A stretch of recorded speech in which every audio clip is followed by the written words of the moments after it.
आदित्य अपनी प्रेमिका के साथ इंटीमेट होने ही वाला था कि अचानक ऑफिस का दरवाजा जोर जोर से खटखटाया गया।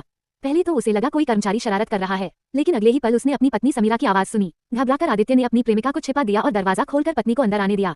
असल में वह शादी बचाने आया था। गुस्से में उसने रिया प्रेमिका को धक्का दिया और उसे खत्म करने की कोशिश की, लेकिन तभी उसे पता चला कि कमरे में कोई और औरत भी छिपी हुई थी। दरअसल आदित्य अब अपनी पत्नी से तंग आ चुका था। उस समय उसका किसी लड़ाई या ड्रामे में मन नहीं था, इसलिए उसने जल्दी से प्रेमिका को बाहर जाने दिया। ये सब देखकर समीरा को शक हो गया, लेकिन आदित्य नहीं चाहता था कि किसी और का घर टूटे, इसलिए वह चुपचाप निकल गई। उस रात समीरा उदास होकर घर पर बैठी थी, तभी उसका एक्स बॉयफ्रेंड विवेक अचानक आ गया।